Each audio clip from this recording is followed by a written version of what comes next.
Okay ಅದಕ್ಕೆಲ್ಲ create ಮಾಡಿ ಅಷ್ಟೊಂದು ಡೆಪಾಸಿಟ್ ಮಾಡಿ ಅಷ್ಟೊಂದು ಇನ್ವೆಸ್ಟ್ ಮಾಡೋ ನೆಸೆಸಿಟಿ ಇರಲಿಲ್ಲ. ಬೇರೆ ಕಡೆ ಇನ್ವೆಸ್ಟ್ ಮಾಡ್ಬೋದಿತ್ತಲ್ವಾ. 98,311 ಅಷ್ಟು ಮಾತ್ರ ಹೆಲ್ತ್ ಕೊಡ್ತಿದ್ರ. ಏನಕ್ಕೆ ಎಜುಕೇಶನ್ ಕೊಡ್ತಾರೆ ಎಜುಕೇಶನ್ ಇಂದ ಹೆಲ್ತ್ಗೆ ಶೇರ್ ಮಾಡ್ಬೋದಿತ್ತಲ್ವಾ. ನೀವು ಅಷ್ಟೊಂದು ಎಕ್ಸ್ಪರ್ಟೈಸ್ ಆದಂತಹ ಲ್ಯಾಬ್ಗಳನ್ನ ಯೂಸ್ ಮಾಡ್ಬೋದೆಲ್ಲ ಇದೆಲ್ಲ ಯೂಸ್ ಆಗ್ತಿದೆ.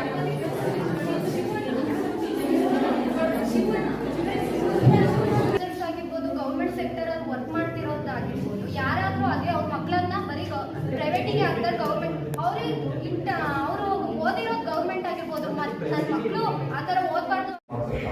ನಾವು ಈ ವರ್ಷ ಅಲೋಕೇಟ್ ಮಾಡೋದು ಎಷ್ಟಪ್ಪ ಅಂತ ಹೇಳಿದ್ರೆ 2.3%. ಓಕೆ, 2.3% ಓದಿ.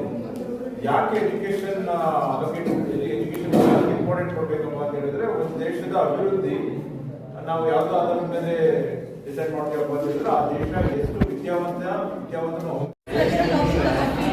ನಾನು ಇದು ಮಾಡಕ್ ಬಂದಿರೋಂಥ ವಿಷಯ ಬಂದ್ಬಿಟ್ಟು ಹೇಳೋಕೆ ಬಂದಿರೋ ವಿಷಯ ಬಂದ್ಬಿಟ್ಟು ಪಬ್ಲಿಕ್ ವರ್ಕ್ಸ್ ಅಲ್ಲಿ ಏನೇನೆಲ್ಲ ಸಾರ್ವಜನಿಕರಿಗೆ ಏನೇನು ಸಪೋರ್ಟ್ ಆಗಿದೆ ಅಂತ ಬಂದ್ಬಿಟ್ಟು ಹೇಳಕ್ ಬಂದಿರೋದು. ಅಂಡ್ ಫಸ್ಟ್ ಒನ್ ಬಂದ್ಬಿಟ್ಟು ಮಿಡಲ್ ಕ್ಲಾಸ್ಗಳಿಗೆ ಅವ್ರಿಗೆ ಫಸ್ಟ್ ರಿಲ್ಯಾಕ್ಸೇಷನ್ಸ್ ನ ಕೊಟ್ಟಿದ್ದಾರೆ. ಏನ್ ಮೂಲಕ ಅಂತಂದ್ರೆ ಜಾಗತಿಕ ಆರ್ಥಿಕ ವ್ಯವಸ್ಥೆಯಲ್ಲಿ ಅಂದ್ರೆ ಇವಾಗ ಫಾರ್ ಎಕ್ಸಾಂಪಲ್ ಇವೆಲ್ಲ ಎಷ್ಟು ವರ್ಷಗಳ ಕಾಲ ಎಷ್ಟು ಲಕ್ಷಕ್ಕೆ ಟ್ಯಾಕ್ಸ್ ನ ಪೇ ಮಾಡ್ತಾ ಇದ್ವಿ.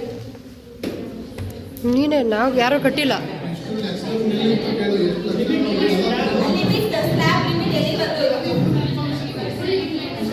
ಓಕೆ, ಇವಾಗಿನ ಸ್ಲ್ಯಾಬ್ ಪ್ರಕಾರ ಅಂದ್ರೆ ಇವಾಗಿನ ಪ್ರೆಸೆಂಟ್ ಇದರಲ್ಲಿ 12.75 ಲಕ್ಷದವರೆಗೂ ಆದಾಯ ಗಳಿಸಿದ್ರೆ ಅವರು ಅವಾಗ ಟ್ಯಾಕ್ಸ್ ನ ಪೇ ಮಾಡ್ಬೇಕಾಗುತ್ತೆ. ಫಸ್ಟ್ ಎಲ್ಲ 8 ಲಕ್ಷ ಈ ತರಕ್ಕೆ ಬೇಗ ಅಂದ್ರೆ ಕಮ್ಮಿ ಅಮೌಂಟ್ಗೆ ಜಾಸ್ತಿ ಟ್ಯಾಕ್ಸ್ ಗಳನ್ನ ಕಟ್ತಾ ಇದ್ರು. ಬಟ್ ಇವಾಗಿನ ಪ್ರಕಾರ 12.75 ಲಕ್ಷ ತನಕ ಟ್ಯಾಕ್ಸ್ ಅಂದ್ರೆ ರಿಲ್ಯಾಕ್ಸ್ ಆಗುತ್ತೆ.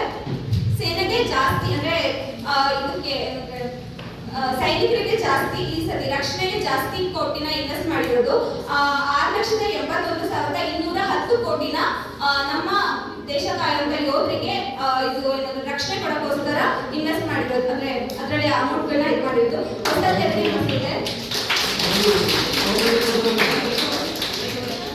ಅಂಡ್ ಬೀದಿ ವ್ಯಾಪಾರಿಗಳಿದಾರಲ್ಲ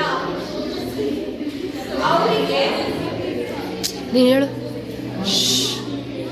ಕ್ರೆಡಿಟ್ ಕಾರ್ಡ್ಗಳಿಂದ 30,000 ಅಂದ್ರೆ ಅಲ್ಲಿವರೆಗೂ ಸಾಲ ಸೌಲಭ್ಯ ಪ್ರೋತ್ಸಾಹ ನೀಡಿದೆ. ಆಮೇಲೆ 1 ಕೋಟಿ ಸಣ್ಣ ಉದ್ಯಮಿಗಳಿಗೆ 7.5 ಲಕ್ಷ ಕೋಟಿ ಉದ್ಯೋಗ ಸೃಷ್ಟಿಯನ್ನ ಮಾಡಕ್ಕೆ ಮುಂದಾಗಿದೆ.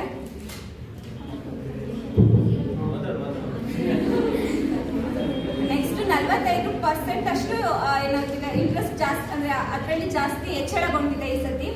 ಆಮೇಲೆ ಸ್ಟ್ರೀಟ್ ವೆಂಡರ್ಸ್ಗಳಿಗೆ ಅಂತಂದ್ರೆ ಯಾರು ಬೀದಿ ಬದಿ ವ್ಯಾಪಾರಿಗಳಿರ್ತಾರಲ್ಲ ಅವ್ರಿಗೆ UPI ಕಾರ್ಡ್ಗಳನ್ನ ಮಾಡೋದ್ರ ಮೂಲಕ ಅವರಿಗೆ ಇವಾಗ ಫಾರ್ ಎಕ್ಸಾಂಪಲ್ ನೀವೇನಾದ್ರು ಅಂಗಡಿಗೆ ಹೋದ್ರೆ ಚೇಂಜ್ ಇಲ್ಲ ಅಂತಂದ್ಬಿಟ್ಟು ಅವ್ರ ಹತ್ರ ಬಿಟ್ಬಿಟ್ಟು ಅಂದ್ರೆ ಅವ್ರ ಹತ್ರ ಇಸ್ಕೊಂಡು ಇಲ್ಲ ನಾನು ನೆಕ್ಸ್ಟ್ ಟೈಮ್ ಕೊಡ್ತೀನಿ ಅಂತ. ಇವಾಗ UPI ಇರೋದ್ರಿಂದ ಪ್ರತಿಯೊಬ್ಬರು ಸ್ಕ್ಯಾನರ್ ಮಾಡಲೇಬೇಕಾಗುತ್ತೆ.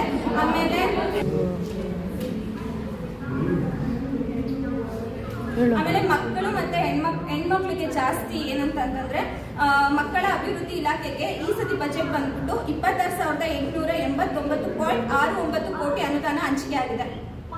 ನೆಕ್ಸ್ಟ್ ಕಳೆದ ವರ್ಷ ಅಂದ್ರೆ ಹೋದ್ ಸತಿಗಿಂತ ಈ ಸತಿ ಸ್ವಲ್ಪ ಜಾಸ್ತಿ ಅಂದ್ರೆ ಅದರಲ್ಲಿ ಜಾಸ್ತಿ ಅಮೌಂಟ್ ನ ಹಾಕಿದ್ದಾರೆ.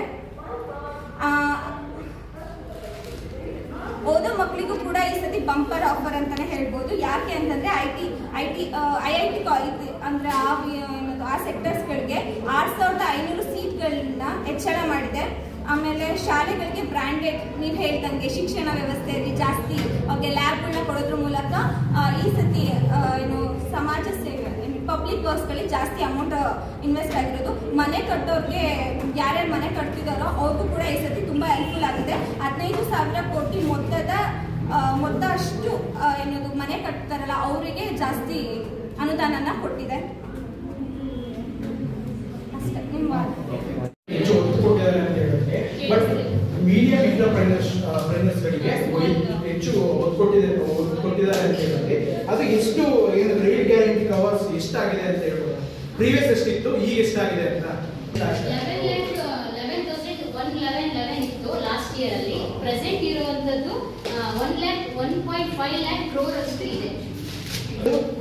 ಕ್ರೆಡಿಟ್ ಗ್ಯಾರಂಟಿ ಕವರ್ ಎಷ್ಟಾಗುತ್ತೆ ಅಂತ ಅವರಿಗೆ ಎಷ್ಟು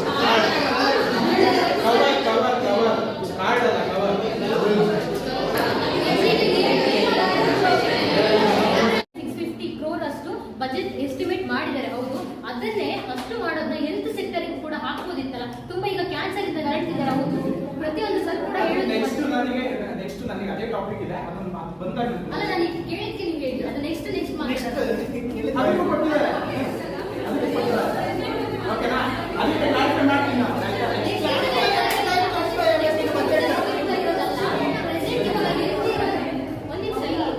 ನೆಕ್ಸ್ಟ್ ಫ್ಯೂಚರ್ ಅಂತ ಹೇಳ್ತೀರಲ್ಲ, ಪ್ರೆಸೆಂಟ್ ಇರೋದೇ ನೀವು ಹೇಳಿ.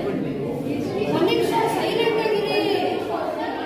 ಯೂಸ್ ಮಾಡಕ್ಕೆ ದನ ಹಸುಗಳಿಗೆ ಆ ಥರ ಕೊಡ್ಬೋದಿತ್ತಲ್ಲ ಅಂತ ನಾನು ಹೇಳಿದ್ದು. ಇದ್ರ ಫರ್ಟಿಲೈಸರ್ಸ್ ಬೇಡ ಅಂತ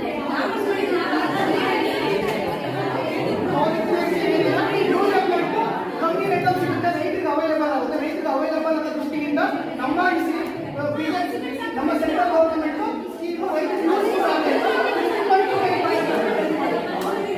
ಓಕೆ